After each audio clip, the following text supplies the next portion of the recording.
Bilal berkata, "Bu, sakaratil maut kodong itu anak, tak bisa syahadat. Mungkin ada dosanya sama ibu." Apa Nabi bilang ibunya? Ada apa nih?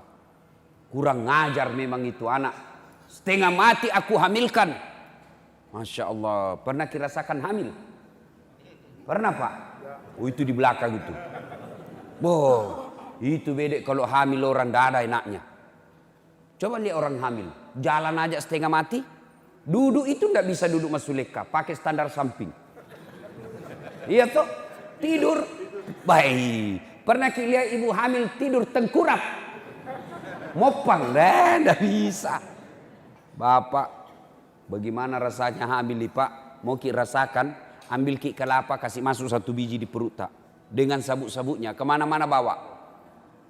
Itu ibu-ibu kemana-mana kan dia bawa. Setengah mati. Tidur tidak ada enaknya. Menghadap ke kanan poso. Menghadap ke kiri sesak napas. Satu jenaknya kayak pasrah. Coba. Kalau kita laki-laki menderita, paling menderita kalau ngidam istrinya. Pernah ada bapak-bapak, "Ustaz, apa doanya supaya berhenti ngidam?"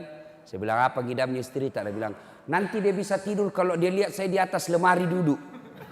Mulai berhenti kok, nakas bodoh-bodoh kok itu. Jadi kalau istrinya mau tidur jam 9, setengah 9 naik di atas lemari. Ini sisa kasih.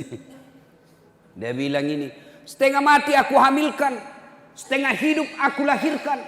Coba lihat ibu-ibu kalau melahirkan. Ada enggak ibu-ibu melahirkan senyum? Ada ibu-ibu melahirkan senyum? Tidak. Bu. Toba mak. Toba mak. 5 bulan kemudian hamil misalnya. Setengah mati aku hamilkan, setengah mati ku lahirkan. Setelah ada istrinya, lebih sayang istrinya dari saya. Pernah satu saat saya datang ke rumahnya, rindu sekali sama dia. Lama dia tidak datang kepadaku. Aku rindu kepadanya, maka aku datang kepadanya supaya bisa melepas rinduku. Tapi apa yang terjadi? Belum saya masuk rumahnya, dia dengar saya di pintu. Langsung dia bilang sama istrinya, "Datang mama, cepatku sembunyi itu kacang." Tak jadi mamaknya masuk. Nangis ibunya pulang. Sejak itu tidak pernah lagi diinjak rumahnya. Setengah mati ku lahirkan, ku besarkan. Setelah ada istrinya, lebih sayang istrinya daripada saya. Nabi lalu bersabda, "Dek nana runtuh. Masih sania nanai."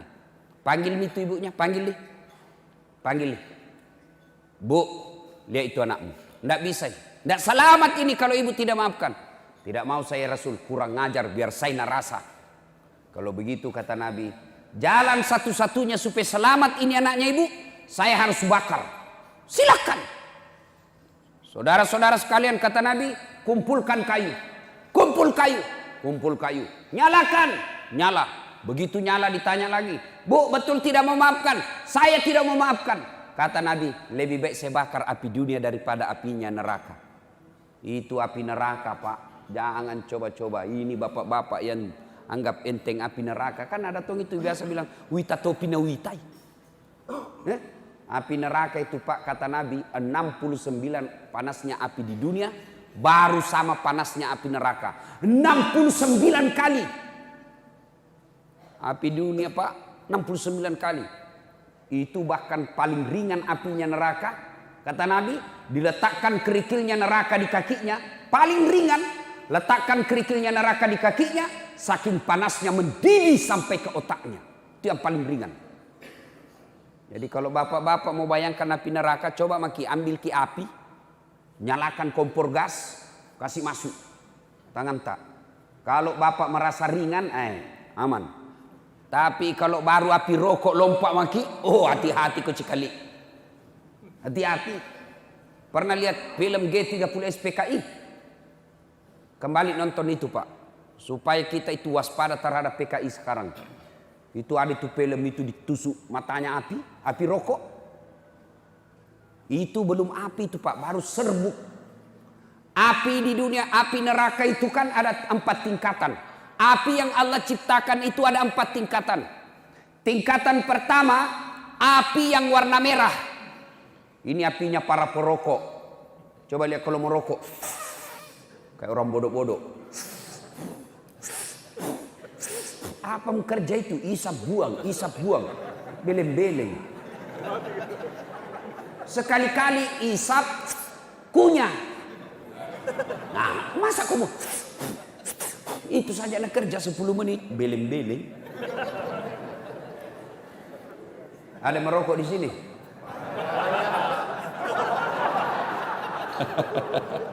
Minta maaf Pak, minta maaf. Biar Bapak marah, Bapak mau marah mau pulang Pak sebentar. Warna merah dibakar 1000 tahun menjadi lebih panas, menjadi warnanya menjadi biru. Nah, itu yang ada di kompor gas. Kalau ibu-ibu kasih nyala kompor gasnya itu kan biru. Nah, bakar lagi 1000 tahun tambah panas menjadi putih. Nah, ini biasa apinya yang ada di PT Vale yang kasih hancur-hancur tambah ke tembaga yang keras. Bakar lagi 1000 tahun menjadi hitam. Bakar, inilah api neraka.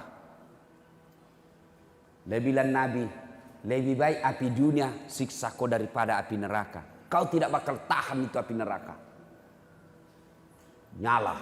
Diangkat. Alqamah diangkat rame-rame. Kata Nabi, lempar masuk api.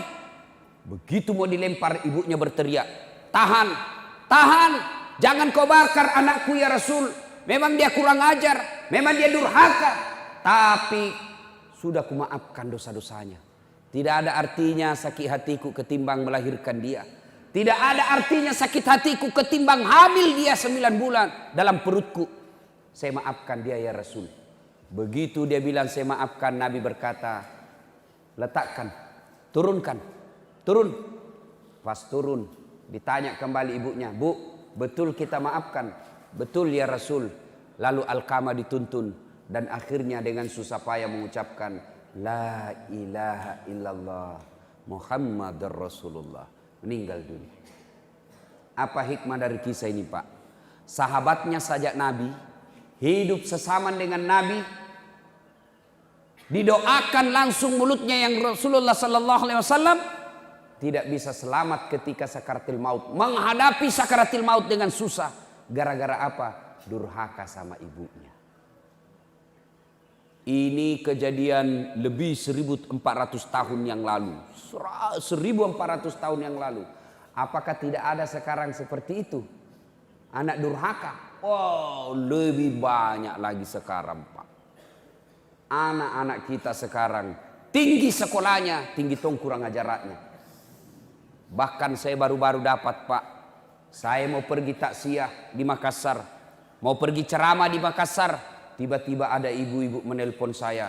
Assalamualaikum Ustaz. Waalaikumsalam. Sambil menangis ini ibu. Ustaz tolong cepat datang ke rumahku Ustaz. Tolong saya Ustaz. Saya bilang ibu kenapa? Tenang ibu. Dia menangis terseduh-seduh. Kenapa ibu? Dia bilang tolong Ustaz. Meninggal suamiku, tidak tahu kamu urus bagaimana Ustaz. Mana anak-anaknya? Tidak ada anak-anakku Ustaz. Sibuk semua Ustaz. Saya sudah telepon tidak ada yang bisa datang. Ini kejadian sebenarnya. Lalu saya datang ke rumahnya. Saya batalkan ceramahku, saya suruh ganti orang. Menangislah ini di depan jenazah suaminya. Saya bilang mana anaknya, teleponnya, mari saya telepon. Dia kasihlah nomor telepon anaknya yang pengusaha di Samarinda. Pengusaha, banyak duitnya. Saya telepon anaknya. Tabek Pak, ada berita duka. Meninggal bapak tak? Apa dia bilang? Oh, sudah lama memang sakit itu bapakku. Saya bilang jadi bagaimana Deng? Ditunggu ki atau apa? Apa dia bilang? Sudahlah Ustaz, biar saya pulang tidak merubah keadaan. Biar saya pulang tidak hidup lagi bapakku. Banyak pekerjaanku di sini. Begini saja Ustaz, tolong kirim SMS-kan nomor rekening tak. Semua biaya pemakaman dan pengurusan jenazah bapakku kita yang ngatur. Coba, kaya ini anaknya, tinggi sekolahnya. Tapi karena tidak dididik agama dengan baik, seperti ini kejadiannya. Nauzubillah min dzalik. Saya baru-baru pulang dari Jepang. Saya kaget itu Jepang Pak. Hampir setiap rumah ada anjingnya. Dan itu dipelihara anjing lebih mahal biayanya daripada anak yatimnya Indonesia. Ada restoran itu khusus kasih makan anjing. Datang itu warga Jepang, datang ke situ hanya untuk kasih makan anjingnya. Adalah saya tanya, karena dia punya 4 anjing. Saya tanya, kenapa ndak ada anakmu ikut? Nah bilang, ndak ada anakku. Padahal ada istri, suami istri. Kenapa ndak bikin anak? Kenapa anjingku pelihara? Apa nak bilang? Kalau anjing saya pelihara, meskipun uangku keluar, paling tidak jadi hiburan buat saya. Sampai tua saya bisa main-main sama anjingku. Kalau anak setengah mati ku lahirkan, tua, nah kasih masuk ke panti jompo. Nggak ada gunanya pelihara itu anak. Coba. Kalau bapak tidak didik agama dengan baik anak tak. Tunggu mi. Nah kasih begini ki juga. Pak, ibu bapak yang saya muliakan. Ini yang saya ingin sampaikan. Pentingnya kita didik agama tak pak. Didik itu agama anak-anak tak. Apakah salah kalau dia anggota DPR? Tidak. Bagus kalau dia jadi anggota DPR. Tapi kalau tidak bagus agamanya, tidak ada gunanya nanti itu anak tak ketika kita mati. Apakah tidak bagus anak tak sekolah tinggi-tinggi, profesor, dokter? Bagus kalau anak tak tinggi sekolahnya. Tapi kalau tidak bagus agamanya, tidak ada semua gunanya itu gelarnya untuk kita nanti kalau mati. Apakah jelek kalau anak kita jadi pemborong kontraktor? Bagus kalau anak kita jadi pemborong kontraktor supaya dia kaya. Tapi kalau tidak bagus agamanya, tidak ada gunanya semua itu pemborong kontraktor. Nah, sekarang kenapa anak tak salah? Kenapa anak kita sekarang makin tinggi sekolahnya, makin tinggi kelasnya? Bandingkan zaman kita kecil dulu. Jangankan bicara kasar sama orang tua. Ipole wajo-wajona tomato atap pimali pak. Mau lewat depannya orang tua tidak boleh kalau ada tamunya. Kalau ada tamunya bapak kita lewat, nah kasih bolak matanya. Lari maki. Sekarang kasih boleh mata tak pak. Apa nak bilang anak tak? Kenapa mata tak pak? Nah sekarang pertanyaan. Bagaimana cara mendidik anak? Silahkan baca buku pedoman pendidikan anak. Silahkan baca hasil-hasil riset orang-orang modern. Silahkan baca majalah buku tentang cara mendidik anak. Tapi bapak keliru dan sesat kalau tidak membuka Quran mendidik anak. Itu ada dalam Quran. Ada yang tahu? Seorang manusia biasa, bukan nabi, bukan rasul, tapi jago dalam mendidik anaknya, hebat dalam mendidik anaknya. Akhirnya dikasih nama surah dalam Al-Quran karena hebatnya dalam mendidik anaknya. Ada yang tahu siapa dia? Siapa? Angkat tangan, saya kasih hadiah. Siapa? Luqmanul Hakim. Bapak dapat hadiah. Ini hadiah pak. Silakan. Ini uang barakah. Nah, ambil. Nah. Ada juga sebut di sana tadi Luqmanul Hakim, tapi jauh, tidak dapat hadiah. Itu hikmahnya pak. Kalau dengar ceramah dekat-dekat pak, dapat uang. Itu hikmahnya. Namanya Luqmanul Hakim. Diabadikan dalam Quran karena dia hebat dalam mendidik anaknya. Bagaimana Luqmanul Hakim mendidik anaknya? Yang pertama dia didik anaknya apa? Ya bunayya la tusrik billah. Wahai anakku, jangan kau menserikatkan Allah. Yang pertama diajarkan anak kita akidah la ilaha illallah Muhammadar Rasulullah. Tiada Tuhan selain Allah, Muhammad adalah Rasul Allah. Itu dulu diajarkan. Bagaimana aplikasinya itu akidah? Termasuk keyakinan tentang 3 hal. Perbaiki akidahnya anak kita ini. Apa itu? Nah, jodoh itu di tangan Allah. Nah, ajal itu di tangan Allah. Nah, rezeki itu di tangan Allah. Biar kau setengah mati, kau pakai akalmu, kau pakai kakimu, kau pakai tanganmu. Kalau bukan rezekimu tidak masuk ke kantongmu. Sebaliknya, biar kau tidak kerja keras, kau hanya buka toko sederhana, tapi karena rezekimu datang dari Allah, tidak ada yang bisa halangi kamu. Itu akidah. Nah, cuma kita jarang ajar anak kita begini. Coba Ibrahim alaihissalam. Ketika Ibrahim alaihissalam tua, dia kumpul anaknya. Apa dia tanyakan anaknya?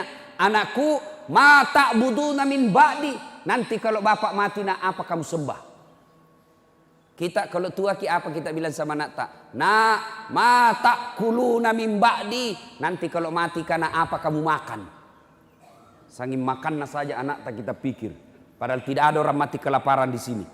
Ada mati kelaparan di sini? Tidak ada, Pak. Nah, pertama didik anak kita adalah akidahnya. Bagaimana sebenarnya kewajiban orang tua kepada anak? Apa kewajiban orang tua kepada anak? Artinya apa? Berdosa kalau dia tidak lakukan kepada anak. Apa itu? 1, beri nama yang baik. Begitu lahir anak tak kasih nama yang baik. Ada lagi orang bilang, apa arti sebuah nama? Oh, bodoh itu kalau ada orang bilang begitu. Bayangkan kalau tidak ada semua nama tak di sini. Bagaimana kita mencoblos caleg? Kalau tidak ada namanya. Bagaimana Bapak mau telepon saya ceramah kalau Bapak tidak punya nama? Halo, ada Ustaz? Ustaz yang mana? Ada itu yang pendek. Oh, banyak itu Ustaz pendek di Makassar. Bagaimana? Nama itu penting. Dalam Islam, nama adalah doa. Ketika anak tak namanya mutmainnah, artinya jiwa yang tenang. Ketika panggil temannya, oh mutmainnah, itu berarti orang, wahai kau jiwa yang tenang. Nama adalah doa. Itu di dunia. Lalu nama adalah identitas. Nama adalah ciri, tanda. Sebut nama tak, Pak? Bapak sebut nama, paling tidak ada 2 saya tahu. Siapa? Suku dan agama. Sebut nama tak. Nama Muhammad Margono. Islam. Jawa. Itu. Nama Bertus Magaluntung. Di sana tuh raja ini. Kristen. Dari nama bisa ditahu agamanya orang. Abdul Jabbar 99% pasti muslim. Ambot Dalle kan dalam kalau orang Jawa. Mana ada orang Jawa namanya Ambot Dalle? Tidak ada itu. Kalau Jokowi ayah. Prabowo ayah. Margono, Susilo Wambambu Yorono, itu Jawa. Kalau Ambot Dalle, Bugis lah itu. Itu orang Bugis tidak mau kalah sama Udin sedunia. Pernah dengar itu Udin sedunia? Ada juga namanya Ambok sedunia. Ambok yang banyak rezekinya namanya Ambok Dalle. Ambok yang setiap berniaga untung terus namanya Ambok Upe. Ambok yang tidak pernah lolos kalau mencalek namanya Ambok Saka.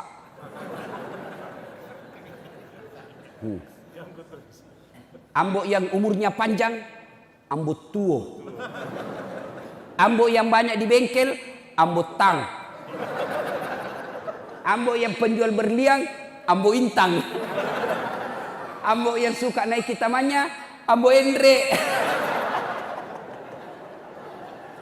Orang Bugis itu, Pak. Nama.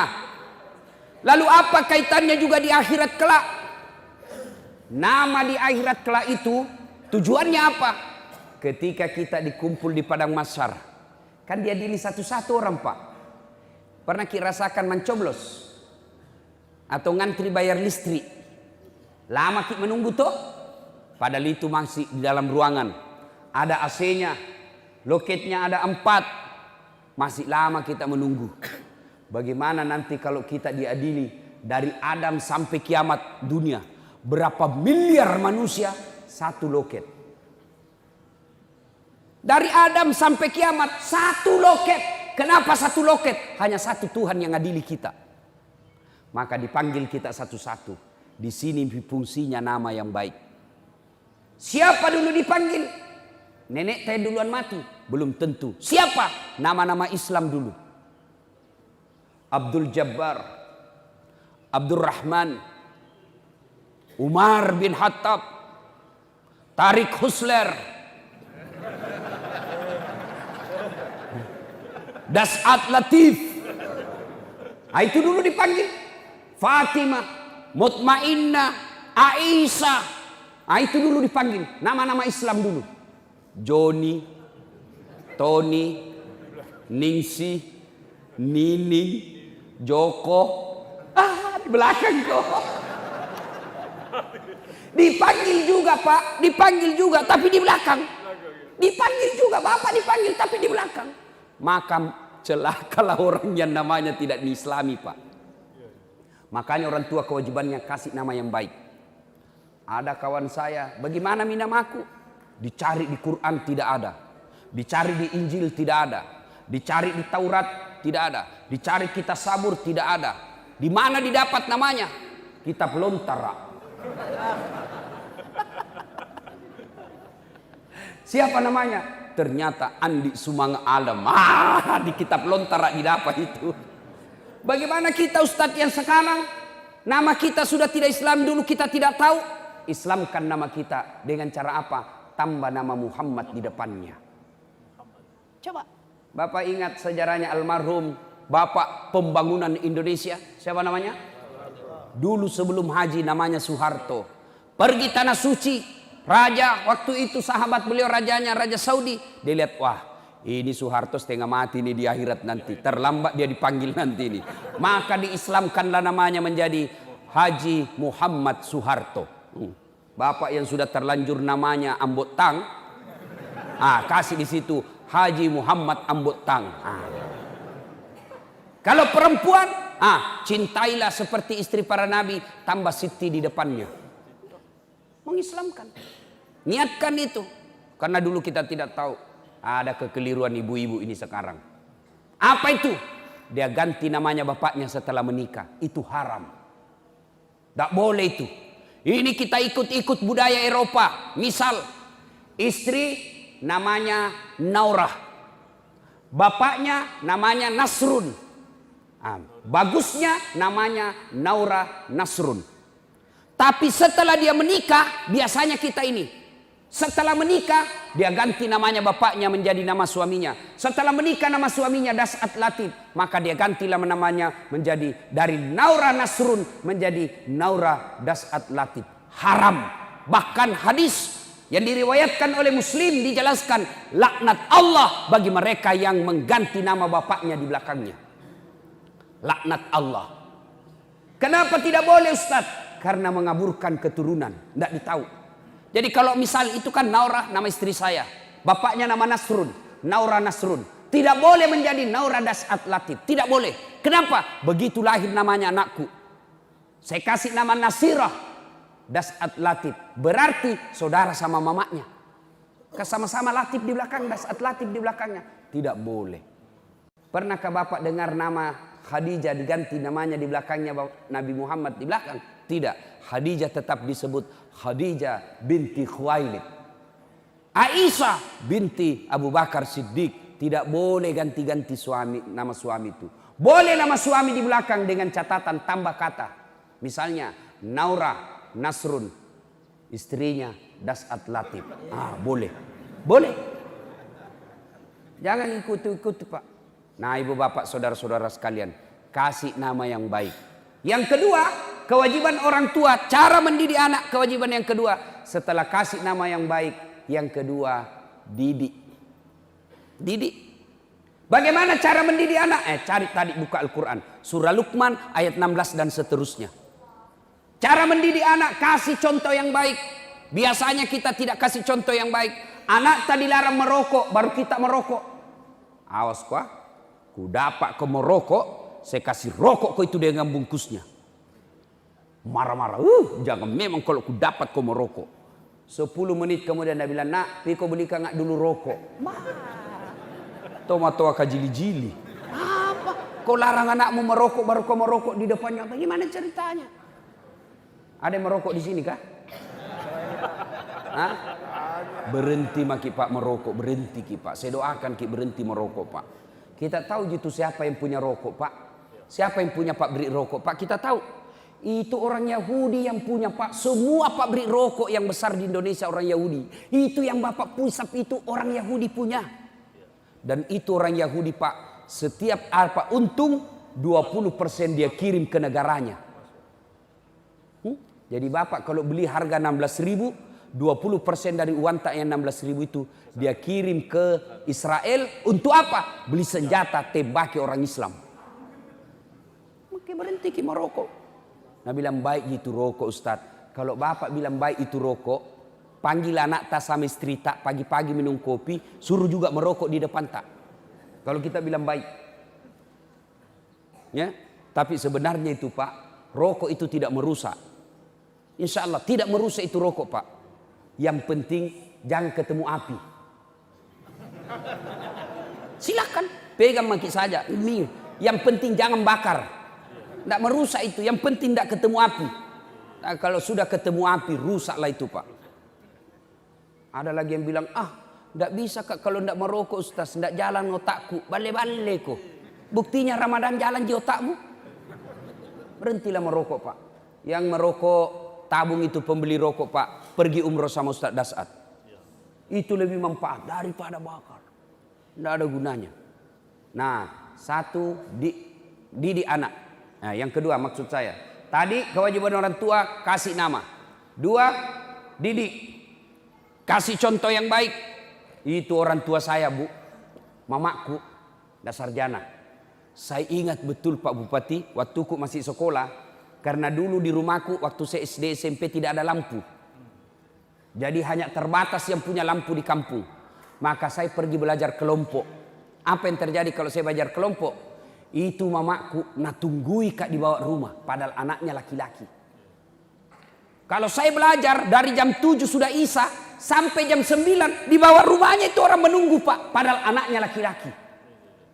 Kita anak tak perempuan pergi les dibiarkan begitu saja. Begitulah cara mendidik anak. Yang ketiga, kewajiban orang tua. Berdosa kalau dia tidak lakukan. Kasih nama, didik. Yang ketiga, kasih makan. Soal makan jangan makin cemas. Tapi orang tua sekarang makannya dia anaknya nak cemaskan. Tidak nak cemaskan agamanya. Makan jangan makin cemas. Ada yang mati kelaparan di sini? Tidak ada. Selalu saya kasih contoh. Bapak tahu cicak? Tahu cicak? Apa namakan itu cicak? Apa? Nyamuk. Masuk akal enggak? Masuk akal cicak makan nyamuk? Satu terbang, satu di dinding. Bagaimana caranya? Enggak masuk akal. Tapi apa kata lagu? Lagu-lagu dulu. Cicak-cicak di dinding, diam-diam merayap datang.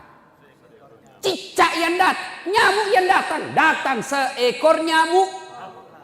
Tidak nak bilang cicak lompat ke nyamuk. Tidak, jatuh kasihan kalau dia lompat. Cicak, nyamuk datang ke mulutnya. Hak. Lalu ditangkap. Nyamuk itu Pak. Perintah Allah ya masuk ke perutnya. Masuk ke mulutnya cicak. Itu cicak, tidak sarjana. Tidak ada tanahnya. Tidak pernah cemas soal rezeki. Allah yang ngatur. Maka bapak-bapak, ibu-ibu